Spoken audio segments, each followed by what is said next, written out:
I am so ready. Countdown, 3. I don't know how those companies effectively stay in business in the future. What you two are doing is a boundless mindset. Thinking that you weren't going to have to learn a lot. Well, you made a huge mistake. It's one place I feel safe geeking out is It's here. here. There's a reason why we chose technology, not marketing. All right. Welcome back, everybody.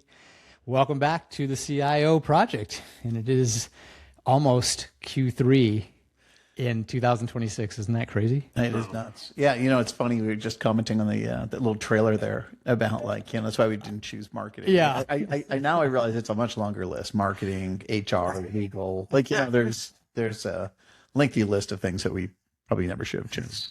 Professions. Absolutely. Well, welcome and thanks for joining us today. Hey, before we get started, I just want to remind everybody to hit that subscribe button. If you're listening to us and you got us on in the car or you're watching us on YouTube or Spotify, hit that subscribe button. We've found that 40% of the people that listen to us on a regular basis actually don't ever subscribe. They just, they just listen. So it would mean a lot to us to hit that subscribe button. And even better, what would be awesome is if you are enjoying this, share this show with at least 2 of your colleagues and help us grow the mission here and the CIO project. And don't forget, everyone, you can find us at thecioproject.com. Watch our released episodes there, learn more about our hosts and guests, and drop us a line with any questions or topics you would like us to tackle in our upcoming episodes, as well as ideas and suggestions for the show. Again, that is cioproject.com. Well, let's get right into it. Without further ado, we are excited to introduce you to our guest today. I'd like to introduce you to our guest, Jamie Head. Jamie Head is a transformational focused global CIO and technology executive with more than 20 years of experience, leading enterprise modernization across private equity-backed public, cooperative, and global consumer businesses. He specializes in aligning technology, data, AI, of course, and digital platforms to measurable business outcomes, including growth, operational scale, customer experience, resiliency, and EBITDA improvement. Jamie has led large-scale ERP, there's our favorite word, or our favorite acronym, and digital transformation programs spanning SAP, best of breed, composable commerce, cloud data platforms, cybersecurity modernization, supply chain technology, and AI enablement across manufacturing, CPG, global distribution, and e-commerce environments. His experience includes leadership roles across many such companies as Partstown, Ocean Spray, my favorite cranberry juice, Mars, and GSK. Jamie brings a pragmatic operator mindset to the enterprise transformation, and he's helping organizations simplify complexity, modern operating models, and build scalable digital foundations for growth. Whew. Jamie, Wow. Welcome to the show. How you doing, buddy? I'm good. Thank you for having me. I appreciate it. And just listening to that, I must use AI to simplify and reduce my bio. That was seriously long. But humbling to be here. Thank you so much for having me. Appreciate Well, it. it's great to have you. I don't know how you brought up my my photos when we used that Ocean Spray.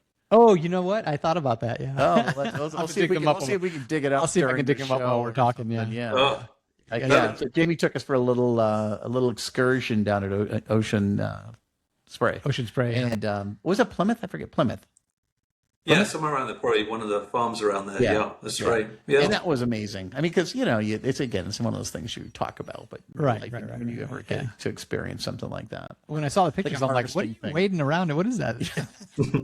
Why is everybody in the water and what are those red things?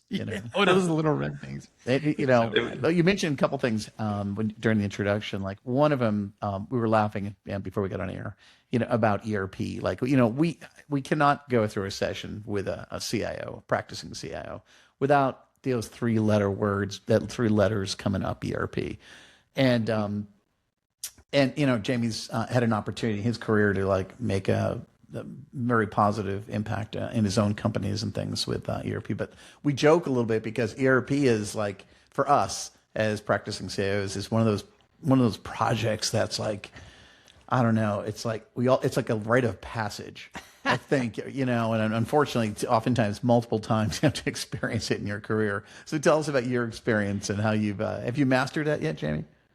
But it's always like the same trick again. It's like, here we go again, guys, and it's the same format, same sort of routines and things like that. You put together a team. It's always the A-star players, hopefully, and all that good stuff. And you hope you get out of it what you put into it, because the level of effort is huge, as you guys know, over a couple of years for any business, and you sort of have to pause the business from growing in areas that it wanted to innovate in for a couple of years. So it's an all-in investment.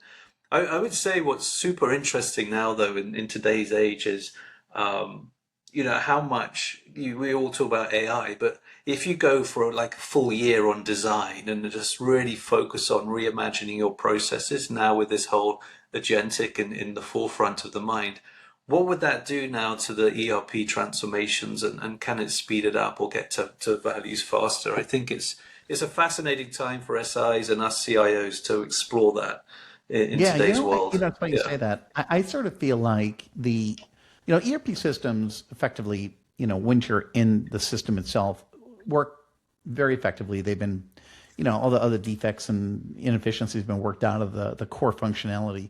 I think you're right about the AI aspect. I mean, especially on the inputs and the outputs, the exports, if you will, of the systems, right? Because there's so much of time is spent forming data and structuring it properly and process, changes and controls and everything, prior to even get your content in there. And then on the way out, it's like, how do you want to see it? What format do you want to see it? Like, oh, how do we slice and dice it? How do we do all these different things? How do we make sure it's still accurate? And I do agree with you. I think AI is going to play a much, much more profound role in both sides of that equation, just to simplify things that historically have been kind of, I don't know, probably like a lot more one-offs that people, I don't know if there was a playbook for how to most efficiently do some of those other things. Yeah, I mean, so it was a multi-billion-dollar like category. Like, how does that get disrupted, and are the SIs incentivized to disrupt it? And but those who don't will get disrupted themselves. So let's hope agentic and AI can move it along and get it into a better spot, because it's a beast of a program for sure. Yeah. Jamie, if I could take you back, further back, much further back, your intro is so impressive. Can you tell us kind of how it all got started and bring us forward? My career from the beginning. Yeah, your superhuman origin story. Yeah, sure. I mean, I feel so fortunate with the places I've worked. I worked at some really good household brand names and corporations, and I owe a lot to Mars, my first company I was with for 16 years. And they taught me so much about leadership. I mean, it was just leadership, and how you manage people and develop people. I mean, that really stood with me and the test of time. And the principles that company holds at the time was really sort of drilled into you, and it made you who you are. So I started picking up the phones in the help desk, like a classic, IT entry level role. And that's how I started in Mars. And, there you sort of pick up speed and you nail your day job every year. And then you pick up sort of extra work in and around the edges to help you sort of pop up above the rest and get your name visible. And again, fortunate of mentorships, like a really strong mentor got me over to the US. And again, fortunate then to know the stakeholders I met within the Mars leadership circles and continue to grow in that wonderful business. So so that was 17 years of my life doing the classic in and around different areas of IT and working on solving with business challenges and those sort of things, and ending my time there in a very small segment called Mars Drinks. So those around the corporate offices, you might remember the Flavia machines with the little packet that goes inside. Everyone's going, how does that work? All that sort of stuff. But we were looking to digitize those machines and do an IoT play to reinvent the business model. So super cool time to leave Mars, get into GSK. Mars was well run. GSK was another animal being pharma driven. So a lot of compliance and things I had to learn and pick up there for sure, and see how another business run was fascinating. That was a short stint, and then got called up to help Ocean Spray out to modernize a cooperative. So it was private company, public company, cooperative.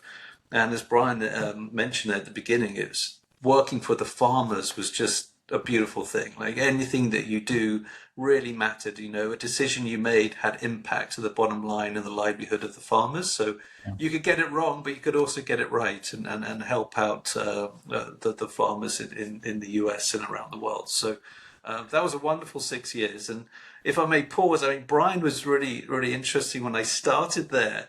I had this email from the CIO of Red Sox. And I go, why is the Red Sox CIO like emailing me? This could be really interesting. Like, does he want to bat cranberries around the field or something? Like, what is this? But I mean, kudos to you, Brian. And again, humbling to be here because if anybody's got a problem or something to solve, if you call Brian Shield, he will know somebody who can solve it. And he welcomed And me what into was the that nature of the community. email? So, I'm guessing it was probably inviting him to be a part of Boston CIO. I suspect. that's right. But, That's and that's how right. we get to know each other years ago, and we've remained good friends ever since. Yeah. I want to go back to something you said though, because you're totally off the cuff, but it reminded me is we've had conversations with other practicing CIOs, and one of the things that because they're all most of the folks we've talked to are further along in their career, I suspect. And one common element is that somewhere early in their career they had great leadership opportunities. Whether it's a culture of leadership, or I think as Jamie was indicating with Mars, where leadership fundamentals and principles were foremost in kind of in your development and growth and things like that. And I had the same thing in my career too, early on with Wang Labs and things. And I think sometimes, I worry a little about, not even with the COVID, put COVID aside, but just how are companies still providing the same level of leadership and commitment and cultural change that that the people like Jamie and I kind of experienced very early on in our career, and it really kind of maybe set the fabric of who we are a little bit in terms of how we lead people and how we think about individuals in our respective groups. What do you think? Do you think it's things have changed when you think about sort of what you experienced at Mars and maybe some of the companies you've worked at more recently? Yeah, I want to say I hope it hasn't. I don't have any data to prove it either way, but coming out of COVID, and we saw so much change in the COVID world, and IT leaders going in and out. They brought in their new teams or what have you over the years, and big or small companies, I've probably seen more turnover at the top than I have in the mid ranks, and as a result of that, the culture continuously dilutes. And so what whole held a company special and unique, pre-COVID 5, 10 years ago is starting to dilute. And for me, those precious artifacts of culture are what made it successful. So I have seen a bit of that around certain companies around, well, are they really doing what they said they would do originally and holding up some of the leadership values versus thinking it's a faster play. We need the talent versus growing talent internally and doing the long-term bets. So I want to say I hope that's still happening, but I am seeing more of the speed to outcome and getting the right talent to help push the business forward in this short window that we're in at the moment. Yeah, yeah. It's funny you say that. It's absolutely about transformation. It's about digital transformation and remaking yourselves periodically and embracing it, being an AI first company. Or, Yeah. we'll talk more about. Yeah. Whereas in the past it might have been, like the Red Sox are a little bit different. Their culture has been set for a long time, and I give them a lot of credit for it being sort of very consistent and forward thinking relative to we're there to kind of win World Series. Right. And line of sight is to do everything possible to benefit the players, the teams, the fans, obviously most foremost, and employees as well.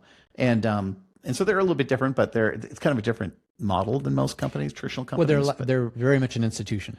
Yeah, no doubt, no doubt. So anyway, it's interesting. I'm sorry, I mean a little diversion from your history, your amazing history, but Thanks. Yeah, I mean, culture is so important. No matter if you're going for a new company or looking at different areas to grow in. I think there's a guy called Andre Martin. I'll check him out if you haven't already. But he's written a great book on how to make sure you select the right company for you.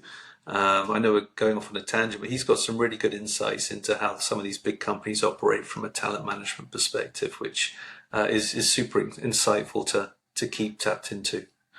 yeah. You said something. So for our listeners or viewers, the Jamie made sort of the comment a bit about or how he was introducing sort of Jamie's career and things. And one of the things may not be has been that apparent is that you've had an opportunity to work at large corporations, both public, private, cooperatives, private equity. I'm Yeah. probably skipping one or two things in the middle there. I don't know if you worked for a nonprofit yet, but But tell us about like the differences as a CIO or a senior technology leader working for those different companies. How did you adjust to them? What was your style? I'm sure the cultures were different, and the things that they sort of are most important to those respective businesses. Yeah, it has been a fascinating journey, and I'll try not be stereotypical around. Oh well, public company has to report to the street and their short-term focus and things. But sitting in a technology capacity, I think certainly there is something around that private company taking long-term bets and being able to see the future. Like for Mars, I remember distinctly their growth story, like on sustainability. They were doing sustainability way before sustainability was cool, and it was just good for business, good for the ecosystem and the partnerships around it. They had a sustainable cocoa supply, so they did something about it, for example. And I've seen more of the private companies taking those big bets. They don't have to be ROI positive in the first sort of year, second year, but that's what they want to do, and they want to own it. And from again, even a talent perspective, Brian, it was, what are the long-term bets on people? Move them around, see what they can do, grow them in different ways. So that was something I really noticed in that world. Again, Mars is unique. I am biased, so that was different. But talking to friends and family and colleagues, that sort of I have seen that sort of common play out. And then going to GSK, another super well-run company. I was in the consumer division, but I had all the hangover, sort of the pharma controls that you would expect to see as a technology practice come through. And I think for that one, it was an operating model which was more ivory tower in the center and command and control. And they hadn't quite worked out the divisional empowerment or the regional empowerment and how you do the COEs in the middle and get best practice and things like that. And I'm not sure that was more of a results-driven culture because of the street, but that's what I sort of was facing. That high matrix organization, stakeholder management was certainly on steroids in that environment, and it was always sort of very results-focused and less short-term for sure, and less long-term. And then the cooperative was just cooperative. You got to give people a little bit of a definition here of cooperative. Yeah, I was going to ask the same thing. That's not the most common expression when people think about the company structure. Gotcha. So I think there's 1,000 different types of cooperative business models in the US alone. There's quite a few areas of it. I think Land O'Lakes is another cooperative that we know. We see that every day in the freezer or fridge. But essentially, it's a model where the workers can own the company. So versus you have a set board who have voting rights over decisions, which is the classic sort of private company. A cooperative can have multiple voting rights across the whole ownership model. So that's essentially the co-op is the ownership model is spread among those who contribute to it. It almost sounds like kind of a sophisticated partnership. Yeah, you could say that. I would say, but they are different. So I would say Ocean Spray was cooperative. I hope I'm not divulging too much information, but it acted more like a regular private Delaware registered company, and the voting rights were restricted to the board. It didn't have to go out to 1,000 people, etc. So they could make faster decisions on capital, etc. But it was linked. Every sort of profit was linked back to the farmers. There was a payout to the owners. And the owners were contributing to the livelihood of their families and their generations that they wanted to fuel, etc., going into the future. So it was a wonderful model from that regard, that you felt good about doing what you do, IT for good, helping the communities and making sure that the profits you deliver is tied to their livelihood as well. So that was a great thing. As I know, Brian, in the community of CIOs, we got out there in the bogs and saw it. But once you're out in nature and you can join the dots of how technology can get to this or get the supply from this, it was a really interesting 6 years of my life being there for sure. Yeah, that was fascinating. Yeah, it's fascinating because I think I often tend to get asked a bit about sort of like what makes sort of a successful CIO or CTO or senior technology leader. And something you said I thought was really important, which is I think the ability to pivot. Our ability to be able to recognize the culture, recognize what's most important, and to adjust accordingly. Because if you think about it, and we've talked about this on the show a number of times, is the what's like so unique about this position and why I think we love talking about it is because you think about it, like, a few years ago, AI was, I mean, we did some ML things and machine learning in other areas, but we weren't really doing AI like we think about AI today.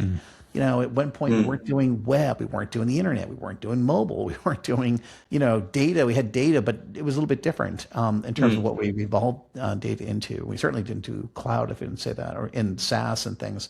And so, what's relatively unique about this role in the C-level is just how dynamic this position is. And I think, people that are successful are the ones that can sort of navigate this fluidity of change and be able to sort of take best practices from where they came from or other aspects of the business and apply them to modern, capabilities and things.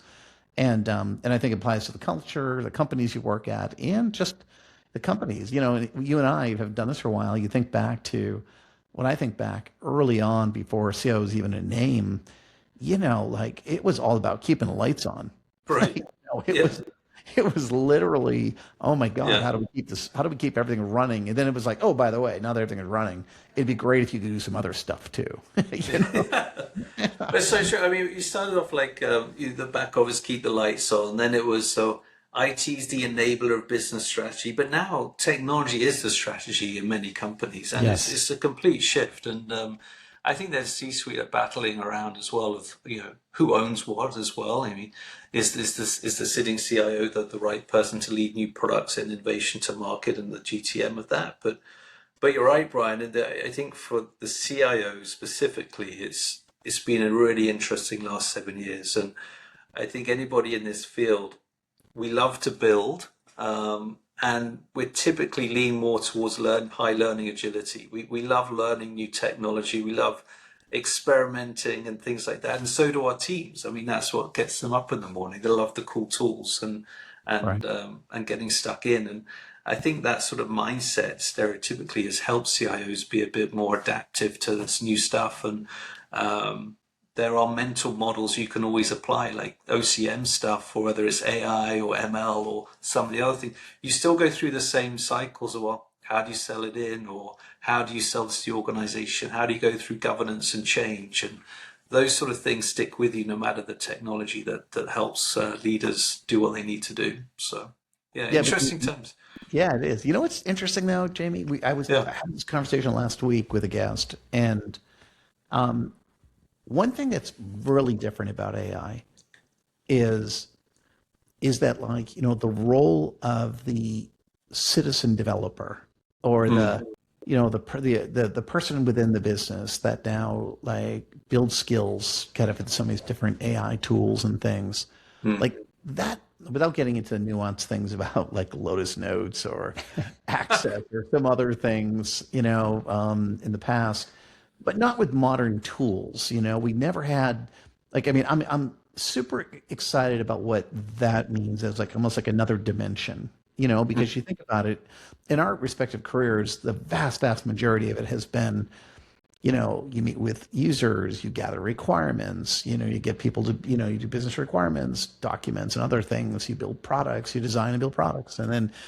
there was, even if you did it in an agile fashion and things like that, it followed a general same course of action. It was just, quicker in certain cases, or coming up with MVPs and other things. But it's like, now it's different. Now it's like, we're not always the one necessarily leading the development. I think somebody who might be in finance is now a product manager in some respects, and I think we'll build more in modules, kind of,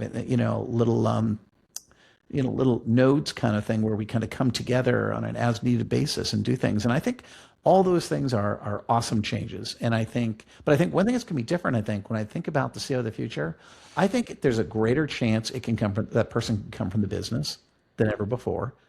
Because I think, like, AI is going to enable that as a pathway, that may not have existed historically. I mean, I think if you think of it, Jamie, like, I mean, a lot of CEOs, come from probably more of the app dev or, system side than they might come from the operations side.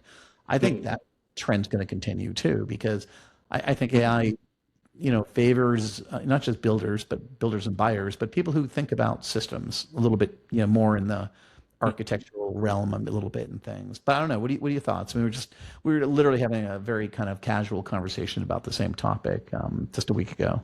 Yeah, it is such a great time to develop and get value. I think the interesting one, like historically, is like, we used to say like, oh, building custom is tech dead and it's expensive to maintain. What are we doing? And go to SaaS, go to standards. And now we're saying, well, let's get the data out, and then off you go functions. And so long as we can paint the picture, the freedom within the guardrails, freedom within the frame, like what can they do, and what they cannot do. And get that right, I think is really, really important in today's world. And even in current role, it would say, well, yes, it's great, the agentic stuff, but you're not writing back to the system of records. Sorry, that's our business, right? So how do we make sure, yes, you can go off and be productive in your world, but then when you want to do a broad end-to-end play, then you've got to get IT involved and security and build it and design it the right way. But to your point, citizen development, getting people in functions, in regions, in divisions out there doing it themselves, you're going to unlock far more value than a central IT team. And it's super exciting times for sure. Yeah, when you were talking about ERP, I was thinking about it. Like if you think back, one of the disservices with the historic IT model was that there would tend to be just enough budget and just enough headcount to get the strategic imperatives of the company hopefully addressed. Right. Which left very, very little time for the average department, the average end user, and so we as companies, we put our shoulders behind the things that had the biggest ROI, which oftentimes, though, I think de-incented a focus on employee and departmental level productivity because they tended not to, the ROI didn't get calculated as high, if you will. And what excites me about where the opportunity that lies ahead of us with AI is that if done correctly, with good leadership and education, you can hopefully tackle like the lower end of productivity just by teaching people how to take care of their own systems. You don't have to maybe maintain that, that 40,000 line spreadsheet. There's other ways of doing analytics. You don't have to require, the BI team to crank out reports for you. You can do them yourself, and then as you kind of go up there and you get the citizen developers developing some of their work and whatnot. I'm just excited about sort of unlocking the potential within a company and, where folks like us become more the orchestrators of the activities, whether it's coming from the low end or the middle or the top, or third parties, quite honestly, and being able to kind of choreograph that efficiently and effectively, I think is sort of the, is like unlocking sort of the holy grail of what we can do, I think, in the future with AI. Can we take that and pick on, we've been dancing around ERP a little bit today, and I know we were going to talk about it. Can we take what you're saying and kind of look at the ERP systems of the future, and can you sort of predict, Jamie, kind of what that model looks like? Like, let's dive into what that model looks like, because we're talking about an enterprise-wide, right? An enterprise-size system. These are behemoth systems, right? Now, as these things start to potentially fragment in the way that you're describing, what does that system look like in the future? This has been a hot topic for the CIOs over the last year. Like, do they even wait like a year to see what happens with this AI world? And coming out of even SAP Sapphire the other week, it was all around autonomous functions like autonomous finance, autonomous HR, and they're starting to work out.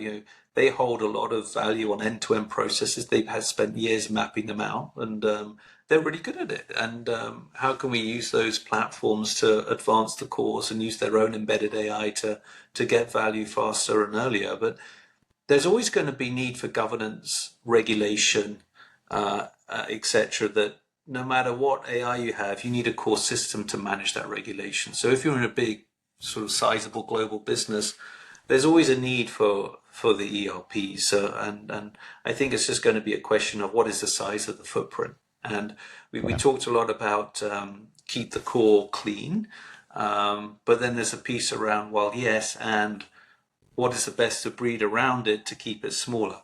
And you got a lot of work to do to say, well, what's the egress rules of said ERP? How do you get the data out?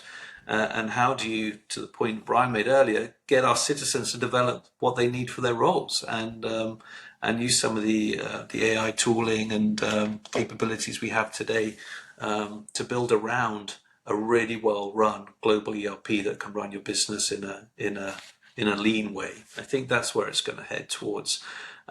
Others would argue, they say, yes, Jamie, that sounds very nice, but if I go full Monty, this platform everywhere, then I get everything built in. But that tends not to work. Right, Jamie. I tend to be like you. I tend to think, I mean, if you think about ERP in general, it's already built in modules. Right. Right. Yeah. And when I look at things like, say, Workday, and you look at the price of some of those modules, like once you get away, because in my mind, when I think of ERP, whether it's finance or HR or other things, it's when we'll focus on finance, there's like the core modules, and then there's the next level out, which and it depends on the nature of the company, obviously, but some of those are almost like more secondary, right? And I think when you get into the secondary, tertiary kind of modules, they're very ripe for, development being done, by domain experts in respective businesses. How would you describe or distinguish between the core and an example of a temporary? I mean, clearly, if you're going to manage, complex general ledger stuff, you're going to handle that yourself, right? And you consider that core? Absolutely. Okay. Yeah, but when you start getting further away from that, say you should start like maybe heading in the direction of like vendor management and stuff, right? Okay, great, you have an AP system to collect things, right? But okay, well, what if I want to have a vendor portal? Right? If I want a vendor portal, like, well, how hard is that? Like, I get data that comes from my AP systems. I get data that comes from other areas. I put together a cloud environment with governance and things, and I expose some of that to vendors. Like that to me is like a bit of a classic example of like, do they offer those modules? Yes, of course, but like the people who run those businesses understand it a lot better than the people that build a generic. Well, you also have the 80-20 rule, right? Where a lot of times we're using 20% of the functionality that's there. So in a more agile AI model, you can just build to what it is that you're doing, correct? Yeah. Plus, I think what Jamie, I'll give you a little tangent on kind of what Howie said too, which came up in another conversation last few weeks, and that is just about companies not wanting to be locked into vendors anymore. Like the age of SaaS, kind of ushered in this opportunity to kind of move away from traditional data centers and internal systems and things.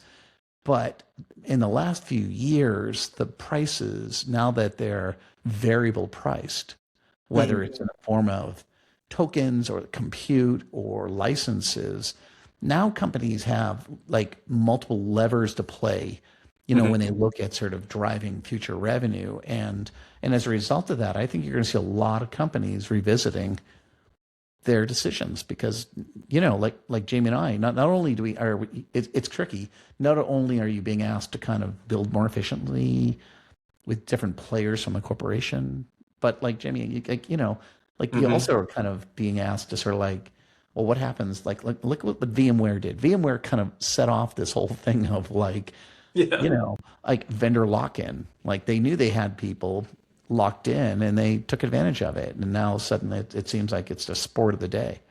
Yeah.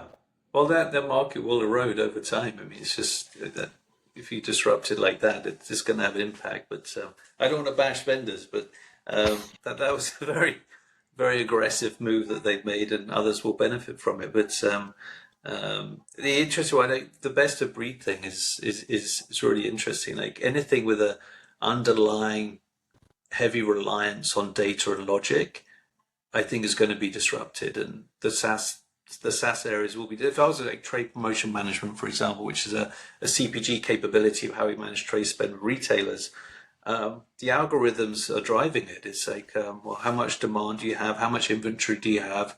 What retailers should I ship to and when? And what discounts should I give? All of that sort of stuff in those models are algos that can be designed yourself. And it's going to be interesting. So it depends on the best of breed model, but there are ways you can build it yourself now and custom for yourself. If you think about it, and our ability to tap into like someone who's a domain expert in marketing or HR or legal or finance or all these other areas that historically they would be partners with us on a project, but they weren't always intimate. And that's the other thing. This came up in a conversation the other day too, is intimacy. Like one of the best, absolute, maybe not initially thought up benefits of AI is there's a sense of intimacy if it's coming from the business. When it's even if it's a business requirement coming to someone like Jamie and I, it's not the same level of intimacy. Yes, they want something solved. They want to work on the requirements, but getting it from requirements to implementation, they were it's almost in my mind they're like it's important, but it's sometimes when you're the one doing the building, and if you can make that person even the product manager of this particular thing, there's now you've gone from like highly interested to like this fevered pitch of like we're going to get my thing implemented because it's got my fingerprints on it, not just Jamie's and Brian's. Yeah. And maybe we can actually do it in a reasonable time frame. Yeah. And let me know if our people are not cooperating, because I'll make sure I'll knock some heads. I like the intimacy thing. I think that's a really interesting angle, Brian. I think even you see like Gartner had like you want to be in the 2-speed IT, slow team or fast team, and then it's like, well, let's have product and platform teams, and then they can be more of a cross-functional team to drive value regardless of where you're sitting and where you come from. And but there is still that thing, if it's the business idea and they came up with it, then they're going to own it and drive it. But if it goes wrong, guess whose fault it is? And it's like, oh, IT screwed up. Jamie's fault. Yeah. That's right. It's always Jamie's You have to have thick skin, that's for sure. Yeah. Would you have an opinion in terms of like how to get best organized for AI, like at least in the companies that you've been sort of dabbling with AI in?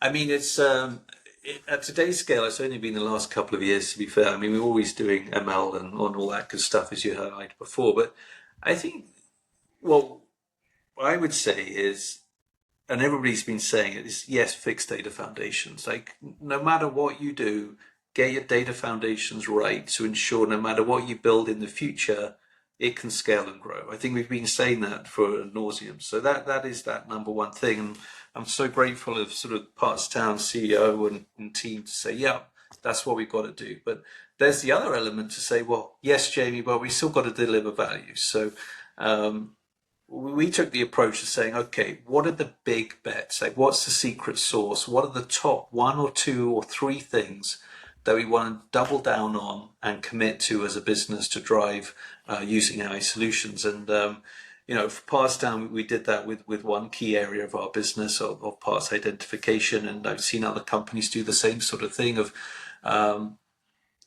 versus trying to do everything at once and do this mass AI thing, and say, well, be laser focused on 1 or 2 things to get really good at. And I think the third one is, how do you take a step back, and it's linked to ERP, and reimagine your processes? Like take functions out, like go outside in, go speak to technology vendors, go speak to other companies and say, look, here's my process today. What should it look like? And it could be agentic, it could be RPA, it could be just redesign the process, period. And I think just having that new lens of now we have agentic and orchestration layers in our business that we can operate differently. How do you reimagine your process? And our friend Jim wrote a book on being obsessed by processes, and I think he's spot on that, right? You got it there? Yeah. Well, let's have a plug for him. There we go. Oh, that. Yeah, well, Jim, I think we actually had him did on a show with him. We had him on we had a prior show with Jim. In fact, I think that dropped today. Oh my God! I might not be following him. I mean, that would be bad. Yeah. We'll try to rearrange it if we can. There you but go. Jim is Jim Chilton, formerly Cengage, now working with a lot of, I think, private equities and whatnot. Authored this book, and it does a great job of just talking about sort of in the age of AI, sort of these different challenges that we're talking about, especially around process and automation and things like that. And so, yeah, we had a great time with Jim. He's the best, as you know. He's like a wonderful person to talk to. Yeah. I mean, it's not as it's like you, obviously, but he doesn't have the accent. Dig out of that one. he does his accent's not nearly as cool. Yeah. I said I'll drop IQ when you change my accent with AI. So please don't do that. That's awesome. Yeah. So what else was there? The other way of organizing is, I think we're seeing more models where you have, again, to the earlier conversation, is what is your your COE in the middle that can bring best practices, understand communities, and get the right skills for the right personas, whether it's the software engineers, whether it's the analysts, etc. Like, what are the tools they can experiment with, and how do they use a cross-functional team in the business to drive forward and upskill people? Because everybody needs to be upskilled and get their hands on these tools, because it's a different world out there. Yeah. It's really different. Yeah, it's funny on that topic. I was playing the other day with kind of like, what is our SDLC, it kind of in this world. And I started, the way I tend to think of it is, if you think of this as two columns, right? It's, it's sort of, these are systems that are kind of, I'll say easy and more complex, right? Yeah. And then horizontally I have, are they designed for internal consumption or external consumption? So obviously, if it's a complex external meaning that is focused on your external customers, and it's complex, then that requires sort of a heightened sense of IT involvement, engagement, and obviously you have to check the box on everything from compliance to risk to how we support SLAs and other things. But when you think about it, in the upper right, maybe in the side, if it's both easy and internal, there's a lot of opportunity to give, like the business and some of those domain experts, a lot of latitude. But but not total latitude. Right. And you're talking about like a center of excellence in the middle and guardrails that kind of govern all these things. We're really starting to think through like, okay, well, what are the tools? How often? What are the touch points?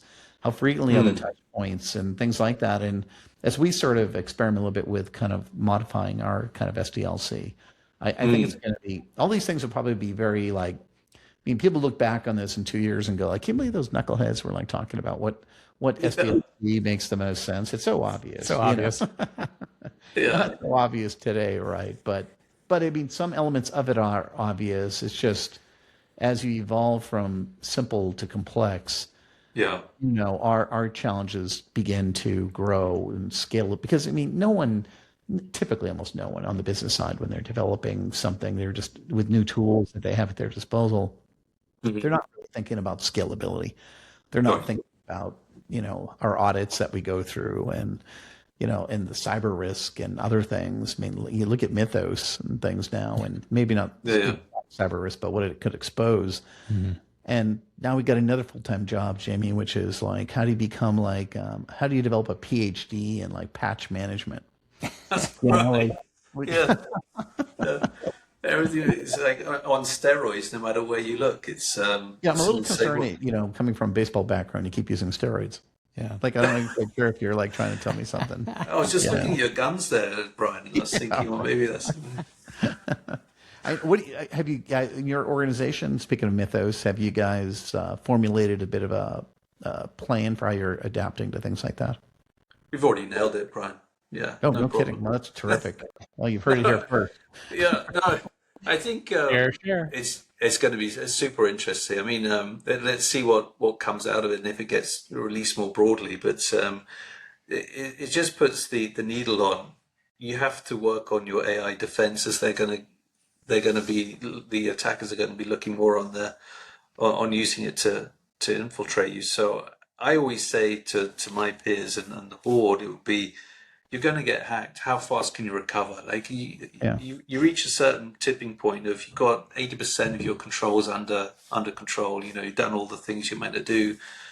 You've got to pivot to say, it's going to happen. What's my safe environment that I can bring up and have a business operational again? Because no matter what size you are, unless you're sort of a bank with billions of dollars of budget, it's really hard for SMEs to compete with that. So I always try and say, get the basics done, which will help prevent a lot of the bots attacking you, and then use education and recovery as your weapon as much as possible. No, that's very prudent. I mean, I think that's a really important message that senior leadership and companies understand. That you can be foremost experts in all these areas of preventative things and education and whatnot. But as you point out, Jamie, like, a lot of it's going to come down to do all those things. Absolutely. However, recognize that even when you do your best possible job, the goal is going to be basically to kind of, sustain any kind of attack, build air gap opportunities where you can, You're right. Yeah. sort of create like a little, triage moment here when things happen, isolate the rest of the business, triage what's occurred, and adapt accordingly and learn from it, but you're right. Like the world of complete preventative where nothing bad ever happens it seems like a fantasy a little bit. It's really probably, how do you, I guess the key word is mitigation, right? How do you mitigate? Yeah. And then you got to map the world of how much is actually in your control, because you have the SaaS platforms, you have underlying cloud architect platforms that they rely on, and then it's more of a commercial sort of conversation as well. What is all the DR of all of these platforms that are running my business, and how do I recover them in the right order and right time, and hydrate the data through them all at the right time? And that is a complex web that you have to try and to think about as what happens if they're attacked? How do I recover? Yeah, it puts a whole new emphasis on, strategic partnerships, doesn't it? Yeah, I mean, it does. Yeah. You kind of go for long periods of time sometimes where you look at some of your key partners and they're good at the meat and potatoes. But, Right. If someone were to say to me, like, how good is that particular vendor at patch management so that, when Project Glasswing or someone else identifies sort of, something that we need to, or they need to make changes on, how good are they at that? I have no idea. I mean, I don't have a good sense for like my network vendor, if they're like a top tier company at responding to, like AI related, anomalies, or never mind some of the things you're hearing about nowadays where it's identifying anomalies from 20 years ago, like, oh, you remember those bugs that you never fixed 20 years ago? Well, we found them. Like Surprise. yeah. I mean, I'm sure some developer who retired 15 years ago was like, oh my goodness, I never thought they'd discover those things. I couldn't find them in my my day job. Yeah. It's so, and then you can think, go all the way back to a conversation in ELP and say, well, if you go wide with one vendor, then you can reduce your risk somewhat because you're not having all the complexity of many others. And so there's another sort of item to on the pro for a platform play as much as possible. But simplify your landscape is definitely a big push to reduce some of this risk, because it's going to be a really interesting time the next 3 years to see how this plays out. Yeah, and also your connection points. You know what I mean? As you kind of content moves through in between the building, or your systems. Yeah. Like what measures you have to, control, identify. I mean, I think it's going to put a super high premium on sort of observability. If you if you don't already have observability built in, there's talk to Howie, because we're going to try to like master that in the near future. And that is super important. I mean, it's just your lifeblood now, because, you think about it in our careers too. Yeah. Like observability was a little bit like, remember, when you kind of went from like dev, it used to be like DevOps. And then all of a sudden we're like, oh yeah, there should be security in there. Like, and when that when those periods came I mean, as a developer, I remember being like, oh, that's so obvious. Why don't we include the security people up front, or, Yeah. And I think it's going to be the exact same way going forward with, things about like, what's the observability. I know let's come up with another one, because observability now has to be. I mean, it's, again, all these things are not bolt-ons. Well, I think to something Jamie said a moment ago, which is simplifying the landscape, right? So here we're talking about simplifying the landscape, yet the pace of product or toolkits, tool sets, right, that are being developed, citizen developers, or even us IT people ourselves, we're developing a lot of things very, very quickly. So to me, when you talk about the complexity, right, part of the complexity to me is the speed of which everything's moving, right? That's really, really impacting the complexity of what we're doing and how we're trying to keep up with everything. And so, so you have in my mind, you have this, I keep using the word frenetic. It's probably the third show in the row I've used the word frenetic. There's like this frenetic pace of tool development going on at all different levels, right? Then we talked about a little bit ago about having to, we didn't use this word, but I'll use the word, we still have to productionalize, right? These products that are coming out, right? And get them from, hey, I built this MVP. I built this thing, Yeah, right? right, And right. now you said it earlier, right? Now, well, what about security? What about observability? What about scale? What about all these things? What about QA? What about testing? All these things that we have to like get back into the age-old disciplines of getting something into a production-ready state, right? And that's complicated with the pace that everything is moving today. So to me, there's a real challenge there as these Yeah, as the stack gets, I'll say more nimble in some respects. Yep. Like, Jamie said it really well earlier, I thought, which is, when you think about sort of the governance and the center of excellence, like, are going to become so much more important than they used to be. I mean, governance was sort of like, oh, yeah, we should have governance, in some respects. Now it's kind of like going back to that, SDLC thing. It's like, if you believe, as I do, that things like observability need to be built in during the design and development phase. Like, again, it's not a bolt on. So it's not like someone can build something and go like, okay, like I'm ready for you guys to operationalize it. And you're like, okay, did you do this? No. Did you do this? No. Like, and it's really interesting. and it's going to be, that's why I mean, like, understanding the, not just sort of where the particular project fits, but the complexity levels of that project and the impact on the business. Yep. It seems to me that governance and productionalization almost becomes the service. Yeah. In a way. Yeah, it's going to be fascinating. It's definitely this new to architecture layer that's forming, like, and it's that around this agentic orchestration piece. And what is that common model that an enterprise can build that is the freedom within the framework? And to Brian's point, it can host the tiering and the SDLC and say, no matter what system you connect to, here are the rules. Or actually, you, Brian, you can only see this amount of data, so you can only do that. You're not allowed to do anything else. And all of that needs to be built in this sort of orchestration agentic layer. And I think that's a new emerging sort of platform that a lot of tech companies are building out at the moment.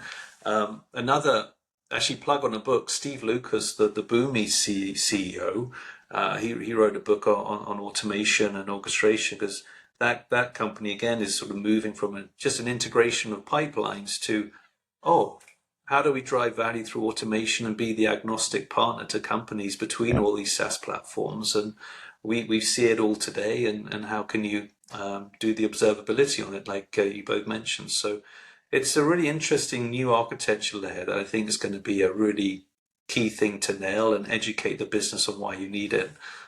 It's going to be a secret sauce, I think, for companies to move at speed. It reminded me when you said that of, we talked earlier that many of us who started careers way back, a lot of the companies had big investments in leadership training programs and stuff, but just training in general. And so it's interesting now that we've got these citizen developers, training's taken a whole new level of importance. Companies who may not even have training curriculums or understanding of training programs, now suddenly it's like everything you just said, Jamie, right? Like, okay, I'm going to train you up on basic fundamentals of AI, get an AI certification. Like in our company now, I think we're at 85%. Everyone has some cert now in AI, so we're kind of really kind of leaning into this. But like, we have a training program run by someone who's great at it, but most companies don't have those things. And so now it's like, I think one of the tricky parts of what we're experiencing right now during this early stage of kind of AI productionization, if that's a word, is kind of this, is it your It's a word. Well, yeah, but you realize like a lot of the building blocks around it are fragile or early stage. Like, it's like, okay, we want to do this. Great. Do you have a training program? Oh, we don't have a training program. Oh, you don't? Okay. How's your data? It's good, not great. Oh, great. Do you have like an agentic, do you have a semantic layer? Right. No, we haven't thought through that. Okay. How about your unstructured data? Oh yeah, that's a mess. Like, and so then people are like, okay, let's write some code. Yeah. You have a thoughtful like software development life cycle. Oh yeah, that's a good point. We should probably teach people that. Like it's like it's like everything's in motion at the same time, and I was just reading an article earlier about a couple of the people who worked on God, which group was it? I can't remember if they're from Anthropic or not, but they so I won't mention the name, but they were just talking about sort of how much like vibe waste is going to be out there. Where like we've generated a lot of code, but sloppy code, and you're it's going to be pouring out of your GitHub, Right. near you, just all this extra code. that doesn't that will look back on it as just bloat on Right. some level. Like you got it done Tech quickly. debt. Yeah, tech Yeah. debt. It'll be the new form of tech debt, Right. Yeah. So much to learn in this process. And much to work out. So Yeah. So Yeah. Jamie, you probably Yeah. heard when we were talking earlier that one of our most favorite segments is a section we call confessions, and and Howie and I have shared some of our learnings. And for those listening, this segment, if you aren't familiar with our podcast, is really kind of about like we're big believers that you learn more from your failures than you do from your successes, and sometimes they're huge failures, sometimes they're just little life lessons along the way. But nonetheless, we're going to turn over to Jamie. He can kind of share a little bit of something that experienced in his career, and maybe to a little bit of a backdrop of like, so therefore what? What did you learn from that? And how does it sort of impact the rest of your career or your stint at that company? Love it. And thank you for the opportunity. I love this section, hearing these things. So it's really good. I always tell my team, unless you're failing at something every day, you're not pushing yourself hard enough. So you've really got to make mistakes out there these days. But I think without getting too specific on certain things, but I was sort of the first time CEO in one of my gigs, and you come in, you want to make an impression, and one of the big capabilities that was missing was it was trade management, and the budget wasn't huge, and I found this vendor that some of those big CPGs in Europe were using, and off I sent the business, do the due diligence. They went to check them out. Everything came back kosher and things like that. And we went for it and started to bring in this sort of startup-ish, nearly sort of startup scaling company into the business. And for the first year, it was such a pain. And they didn't have the US model nailed. It wasn't working. And adoption was slow. And, no matter how hard we tried, it just wasn't fitting right. And I think my lesson learned there was so many things around do your due diligence, don't be the first mover in a market on a platform, all the stuff you hear about. I said, well, Jay, why didn't I listen to all the advice? And then the other one was, just be courageous to call it quits earlier, and don't try and push the rock uphill. And it taught me a lot about that. And no matter if it was a cross-functional decision or not, at the end of the day, you're accountable. And talking about going in front of a board and saying, no, I screwed up. We spent X million. We're going to have to choose another vendor. It's hard, but you've got to eat your hat and protect the team. And it taught me a lot about being courageous and taking the hit for things that it's under your control. Mars took all the way back to being in conversation. One of their principles was responsibility, and they really drive that into leaders. No matter if even if it's not in your purview, if you see it, take responsibility. And I think that says a lot about building trust. So that was my confession. I don't know it was juicy enough, but no, that was that was terrific. And like you, I was thinking I had a managing director one time whose response to that first thing about taking risk, he was like, I asked him about something one time, like, I can't believe you let me lead that effort. And he said, you don't always want to be the first deer into the meadow. Right. And I was like, understood. Yeah. It's the old pioneer axiom, right? That's right. Most pioneers ended up face down with arrows in their back. That's right. And it's another learning for me, like growing up in my career, I'm super innovative, love to experiment. And then over time, I was like, I can't do this because I can't anymore. I got to give it to other people. Like find your mavericks to do it. You and I could talk forever about that topic because we've had others on the show during that period. Because you said something very early on, which I was sort of just thinking about, but I didn't comment on, which was you kind of effectively said that, like, in your career you're always kind of attracted to shiny objects. Right. Like, the next thing and stuff. And Howie and I have many friends who are like that. And we're kind of, I think the best people are often like that, right? Because it's like you want to work on the newest, latest, coolest thing because that's what wakes you up in the morning, gets you excited and gets you the blood pumping and things. But you're hopefully over time, you've also kind of developed a keen sense of I look at it like you're making portfolio bets. Right. You've got a portfolio of money. and you have to allocate that money. And it's kind of like, and hopefully over time you realize I'm going to make a big bet on this and a small bet on this. And many of us have some big bets on the key things like ERP, which we've mentioned a bunch of times. But you're making portfolio bets on a lot of small things, you know. And I think, as R&D has changed, you know, if you think about your career and mine, like R&D was like a real thing. Like, I mean, it's like legit, like people would give you like tons of money. And back in the day, there was I used to like to say there's a lot of R and not much of D, you know, like, you know, and you know, R&D today is sort of like very small R and D, you know, very small but big D, and that like you better produce results quickly. And thankfully, at least now we have the tools where, you know, before oftentimes it was the tool problem. Now you got the tools, you've got the capabilities for early stage, but you know, you can hopefully show progress quickly. That's what these POCs are all about, you know. You just need the wisdom on top of it, because there's a lot of answers over there. Yeah, you had to step on all the landmines like you and I over the years. The problem is, what do they say? Wisdom is wasted on old men. Yeah, very true. Well, Jamie, thank you so much. This has been awesome. There you have it, folks. It's a pleasure. There you have it, folks. ERPs are the systems, how to step into organizing around AI, SDLC in the new world. The reality, you are going to get hacked. Simplifying the landscape and being careful with shiny objects. This has been a ton of fun. I found a fun quote to end our night with. It's from Eric Kimberling, CEO of Third Stage Consulting, and he quotes, "So my name is Eric, and I do ERP implementations for a living. Yeah, I see your faces. It's the same look my therapist gives me." There you go. And with that, we're out. Bye-bye, folks. Thanks so much.